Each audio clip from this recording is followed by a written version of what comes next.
দর্শক, চ্যাম্পিয়ন ট্রফির বাজনা বাজতে শুরু করেছে। হাতে আর মাত্র কয়েকদিন বাকি। চ্যাম্পিয়ন ট্রফি খেলতে বাংলাদেশ দল এখন সংযুক্ত আরব আমিরাতে অবস্থান করছে। এদিকে টাইগারদের আসরে প্রথম ম্যাচ 20 ফেব্রুয়ারি ভারতের বিপক্ষে।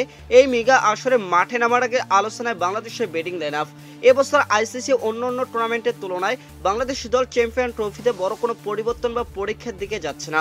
দর্শক, একমাত্র লিটন কুমার দাসের পজিশন ছাড়া বাকি পজিশনগুলো অনেকটাই নিশ্চিতই ছিল। তবে মিডল অর্ডারে একাধিক বিকল্প থেকে কিছুটা দ্বিধায় পড়েছে টিম ম্যানেজমেন্ট। দর্শক, দল নিয়ে সৃষ্টি এসব দ্বন্দ্বের মধ্যে কিভাবে সমাধান আসবে সেটাই এখন দেখতে হবে। ইতিমধ্যে ঘোষণা করা হয়েছে টাইগারদের 15 সদস্যের স্কোয়াড। তবে স্কোয়াড চূড়ান্ত হওয়ার পরও কোচ ফিল সিমন্স ও টিম ম্যানেজমেন্ট বেশ কিছু মধুর সমস্যায় পড়েছে।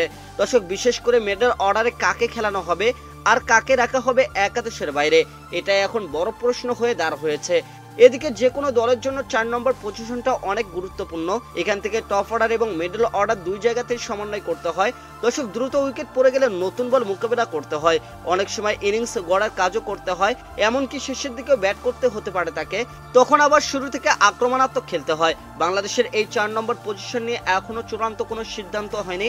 দর্শক, গত কয়েক সিরিজে এই পজিশনে ব্যাট করেছেন মেহেদী হাসান মিরাজ, তবে তখন দলে ছিলেন না তৌহিদ হৃদয়। এদিকে এই টপ অর্ডার ব্যাটার দলে ফেরায় মেহেদী হাসান মিরাজের 4 নম্বর পজিশনে খেলা নিয়ে সংশয় দেখা দিয়েছে। দর্শক, জানিয়ে এখনো পরিষ্কার কোনো বার্তা পাননি মেহেদী হাসান মিরাজ। এদিকে বাংলাদেশের ওপেনিং পজিশনে সৌম্য সরকার এবং তানজিদ হাসান তামিম ইতিমধ্যে শক্ত ভিত গড়ে ফেলেছেন। তৃতীয় স্থানে রয়েছেন অধিনায়ক নাজমুল হোসেন শান্ত, যা মোটামুটি নিশ্চিত। 4 নম্বর পজিশনে খেলতে পারেন তৌহিদ হৃদয়, একজন তরুণ ব্যাটসম্যান যিনি গত কয়েক বছরে নিজের ব্যাটিং দক্ষতার প্রমাণ দিয়েছেন। দর্শক, তার বর্তমান পারফরমেন্সও চমৎকার এবং একদিনের ক্রিকেটে 29 ইনিংসে 877 রান করে তিনি নিজেকে অন্যতম নির্ভরযোগ্য ব্যাটসম্যান হিসেবে প্রতিষ্ঠিত করেছেন। বাংলাদেশ দলের মিডল অর্ডারের সবচেয়ে গুরুত্বপূর্ণ নামগুলো হলো মাহমুদুল্লাহ রিয়াদ, মুশফিকুর রহিম।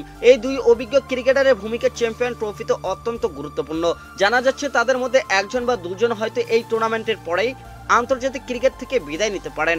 সুতরাং এই টুর্নামেন্টে তাদের পারফরমেন্স বাংলাদেশের জন্য অত্যন্ত গুরুত্বপূর্ণ। এছাড়া মেহেদী হাসান মিরাজও দলের সহ অধিনায়ক এবং প্রধান স্পিনার হিসেবে একাদশে থাকতে পারেন। তার অতীত পারফরমেন্সে স্পষ্ট মিরাজ দলকে প্রয়োজনীয় জায়গায় গুরুত্বপূর্ণ ভূমিকা দিতে সক্ষম। তার অভিজ্ঞতা দলের জন্য একটি বড় শক্তি হবে। এখন সবচেয়ে বড় প্রশ্ন হচ্ছে জাকের আলী ওরিক। সম্প্রতি তিনি ব্যাট হাতে দুর্দান্ত ফর্মে আছেন এবং দলের জন্য গুরুত্বপূর্ণ রান সংগ্রহ করেছেন। 5 ওয়ানডে ম্যাচে তার গড় 50-এর বেশি এবং স্ট্রাইক রেট 111। এমন ফর্মে থাকলে তাকে একাদশে রাখার যুক্তিযুক্ত। তবে যদি তাকে খেলানো হয় তবে তৌহিদ হৃদয়কে বাদ দিতে হতে পারে। দর্শক, এই সিদ্ধান্ত ফিল সিমন্সের জন্য কঠিন হতে পারে। বাংলাদেশের লোয়ার অর্ডারে রিশাদ হোসেন এবং নাসুম আহমেদ, যারা প্রয়োজনে ব্যাটিং কার্যকর ভূমিকা রাখতেও সক্ষম, তারা একাদশে থাকতে পারেন। তাই বাংলাদেশ দলে একটি শক্তিশালী ব্যাটিং লাইনআপ এবং গভীরতা নিয়ে মাঠে নামতে পারে, যা প্রতিপক্ষের জন্য চাপ সৃষ্টি করবে। এখন গুরুত্বপূর্ণ হবে ভারত ম্যাচে বাংলাদেশ দল কেমন ব্যাটিং লাইনআপ নিয়ে মাঠে নামতে পারে। তবে ফিল সিমন্সের কাছে চ্যালেঞ্জে উত্তীর্ণ হওয়া খুবই গুরুত্বপূর্ণ। পেস বিভাগে ফর্মে থাকা তাসকিন আহমেদ, মুস্তাফিজুর রহমান এবং নাহিদ রানা বাংলাদেশকে শক্তিশালী পেস আক্রমণ দিতে প্রস্তুত। দর্শক, তানজিম হাসান সাকিবের একাদশে অন্তর্ভুক্ত হতে পারেন এবং তাদের মধ্যে লড়াই হবে নাহিদ রানা বনাম তানজিম হাসান সাকিবের। দর্শক, স্পিন বিভাগে নাসুম আহমেদ এবং মেহেদী হাসান মিরাজকে দেখা যাবে। এছাড়া পার্ট টাইমার স্পিনার হিসেবে মাহমুদুল্লাহ রিয়াদ এবং সৌম্য সরকারও দলের জন্য বল করতে সক্ষম। এবার দেখে নেওয়া যাক চ্যাম্পিয়ন ট্রফির জন্য বাংলাদেশের সম্ভাব্য সেরা একাদশ। সৌম্য সরকার, তানজিদ হাসান তামিম, নাজমুল হোসেন শান্ত, অধিনায়ক তৌহিদ হৃদয়, মাহমুদুল্লাহ রিয়াদ, জাকের আলী ওরিক, মেহেদী হাসান মিরাজ, নাসুম আহমেদ, রিশাদ হোসেন, তাসকিন আহমেদ, মুস্তাফিজুর রহমান, নাহিদ রানা।